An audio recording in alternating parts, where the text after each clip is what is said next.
football. It's personal between me and you, and I'm going to do you some serious harm, you big stiff idiot. The untouchable True School Sports Empire proudly presents something the boxing game's been missing. Hey, what's going on? It's your boy BT, and I came here to talk some boxing with the thousands of True School Sports subscribers. All right, so this is my follow-up video to yesterday's fight with Anthony Joshua and Jermaine Franklin. And truth be told, man, a lot of people have been asking me, they said, BT, True School, what fight did you watch?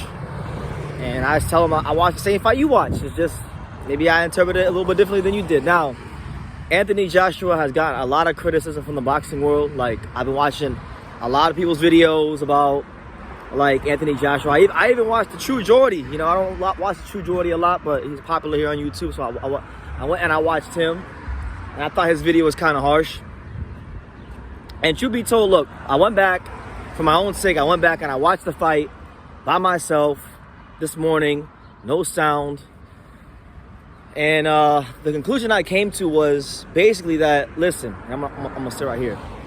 The conclusion I came to is that Anthony Joshua had a set game plan with his coach Derrick James. Because like if you go and you watch some of the rounds where Anthony Joshua was clinching, sometimes he would look at the clock, so obviously fatigue was probably an issue at some point in the fight, but more importantly than that, he was looking at Derrick James. And it looked like he was looking at Derrick James for instruction during the rounds, because Derrick James was telling him things outside the ring while the fight was going on. Right? So I think he had a game plan, and he stuck to it, you know, and he didn't try to force the knockout. There were times where Jermaine Franklin would press Anthony Joshua. He would close the gap. He would try to push him back. And Anthony Joshua wouldn't allow him to push him back. He wouldn't allow himself to be put on the back foot. So sometimes he would just hit him with a nice little jab. He would probe. And then he would do whatever he could to get the fight back in the center of the ring. It seemed like the game plan for Joshua was to keep the fight in the center of the ring as much as humanly possible. And if the knockout came, then came. And I just don't get it. Like, I don't get people, because if Jermaine Franklin would have beat him, they would have said Anthony Joshua was a bum and he's not good. He beat Jermaine Franklin boxing a disciplined game plan where you can clearly see he's working on things, working on new philosophies, new ideas that he got with his coach. People say he's still trash. So he really can't win. And yesterday, more than most times, it reminded me of, like, because I remember when I was a kid, I used to hear Floyd Mayweather talk about how he doesn't fight for the fans and, you know, he's not worried about what the fans say. And I used to think kind of like Floyd was a bad guy for that. And as I've gotten older, I realized Floyd was right all along. Anthony Joshua, in a fight against Jermaine Franklin, there's literally nothing right he could have did yesterday. If he knocked him out, they would have said Franklin was a bum. If he would have got knocked out by Franklin, AJ would have been a bum. And he outboxed him being disciplined. Anthony Joshua is still a bum. So it really doesn't matter because of who the opponent was and things like that. But, you know, I thought Derrick James, his new trainer, in the post-fight interview he did with IFL TV, he kind of, I agree with him. Like, fights like Jermaine Franklin, as we've seen in the past, these fights can tend to be some of the hardest fights for a fighter in their career. You know, a guy that's a, mid-level fringe contender, guy with nothing to lose, guy that has everything to fight for. And we've seen it time and time again. I mean, Anthony Joshua's had that happen to him in his career with Andy Ruiz. Now, Andy Ruiz is clearly more talented than Jermaine Franklin, but, I remember Andy Ruiz was talking about he wanted to quit boxing in the lead up to that fight. There were things that he was going through personally before the Joshua fight, and he wanted to hang him up. And then eventually he hung in there, he got an opportunity, and he made history. So Joshua has had performances before against, I know Ruiz had became champion. He's better than Franklin, but I'm just saying, like, he's had letdowns before. And then, people criticize him then. So, like you guys, like a lot of people that watched that fight yesterday with Joshua and Franklin, they look at Joshua and they see a guy that's faded, who's not that good anymore, and can't cut it with the top guys, which is, have your opinion if you want. That you guys are seeing that just because he didn't get a knockout. I saw something different. I saw a guy that had a game plan, he stuck to it, and he really seems to have a respect for his coach enough to actually follow the game plan. because if he would have one of them got reckless and Franklin would have ironed him out with one of them right hands, y'all would have had a problem. So right now, do I think he would beat like Tyson Fury or could he beat Usyk? No, of course not. Not right now. But I saw building blocks. I saw positive things. I saw a guy that was setting things up. He wasn't in there just to be a seek and destroy fighter. And everyone's like, oh, the AJ of 5 to 6 years ago, the AJ of 5 to 6 years ago. Listen, man, fighters change, fighters develop. He's not in his early to mid 20s anymore. Like, let me ask you guys this, for anybody out there who's has something bad to say about AJ after that fight yesterday, were any of you guys the same at like what, 30 years old as you were when you were in your early to mid 20s? I would probably venture to say you weren't. I know me personally in my own life. At 28, I damn sure ain't the same as I was when I was 23. I'm a different person. I think differently. I see things differently. I react to things differently. I'm just a different person than I was 5 years ago.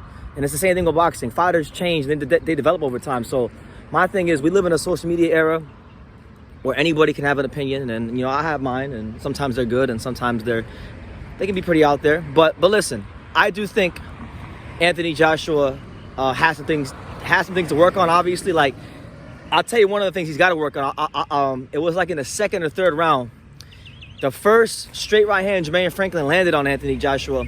It blooded his nose up badly. Like, it blooded him up pretty badly. And the reason why Franklin was able to land the punch was because Franklin feinted and then Joshua parried. But when he parried, he kind of like stuck his hand out too far. And anybody who's boxed even just a spar knows if somebody throws a punch and you over parry for the punch, you're leaving yourself open to get hit with a shot yourself, right? So that's what happened. So defensively, he's got things to clean up. I'm not saying he's a finished product. I'm not saying he lit the world on fire yesterday, but I definitely saw a guy that boxed in a much more mature fashion. And it's not even that. Like, I thought he boxed well. And the thing is, too, like, he landed a steady diet of straight right hands. Derrick James, I remember Derrick James told him, I think it was in the 9th round going into the 10th, or maybe it was the 8th going into the 9th, but somewhere toward the latter part of the fight, Derrick James told him to, okay, start throwing that power hook, start, trying to get this guy out of here. And that's what Anthony Joshua did. He listened to his coach. So I think, listen, this video will probably never get to Anthony Joshua, but if it somehow does, if it gets to anybody in Matchroom, Anthony Joshua, do not listen to anybody but Derrick James. If you keep listening to Derrick James, you will have a chance to do some great things in the heavyweight division, because Derrick James, I think, pushed all the right buttons yesterday. Anthony Joshua is known for not having a great gas tank.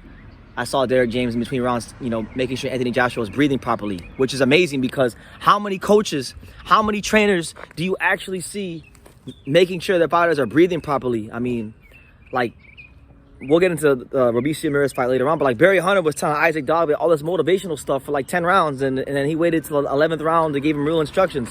It's like, no, Derrick James is a proper coach. He gave him the right instructions to execute. Anthony Joshua followed them.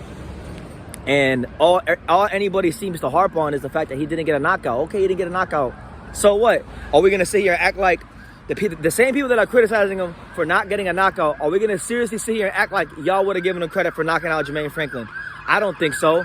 If he would have knocked out... Police. But if he would have knocked out Jermaine Franklin, right, y'all would have just downplayed Jermaine Franklin. Y'all would have said Jermaine Franklin was whatever fighter, the Dillian White fight performance was a fluke, and his level got exposed. So I'm just getting sick of people not being able to think critically and really properly dissect the situation. Like, he fought well. He didn't lose. He lost maybe at the most 3, maybe 4 if you want to be extra generous, but it wasn't a fight that was in question. He did what he had to do. And listen, this fight is a perfect example of you're only as good as your last fight. I'm old enough to remember. My memory is just sharp enough to remember. Everyone's going on about Tyson Fury these days, right? With Sugar Hill, and he's getting all these knockouts, and Tyson Fury this and Tyson Fury that, and rightfully so. Tyson Fury's a great fighter. We should, whenever he's actually fighting and not being a diva with like he is with Usyk right now. Whenever he's actually in the ring fighting, we should all, really give credit and praise to Tyson Fury awards due, right? Because he's a great fighter. But I remember when he fought Otto Wallin, like 3 or 4 years ago. He fought Otto Wallin. And when he fought Otto Wallin, he didn't look good against Otto Wallin. He went life and death with Otto Wallin. He was bleeding profusely against Otto Wallin. And a lot of people wrote him off going into the second Wilder fight. And a lot of people thought he wasn't that good anymore. And a lot of people thought that, you know, he had given the best of himself in the first Wilder fight. So my thing is, people made snap judgments about Fury back then, okay? He made a trainer switch. Sugar Hill implemented some things and turned him into a monster, okay? Anthony Joshua made a trainer switch. He really seems to respect Derrick James.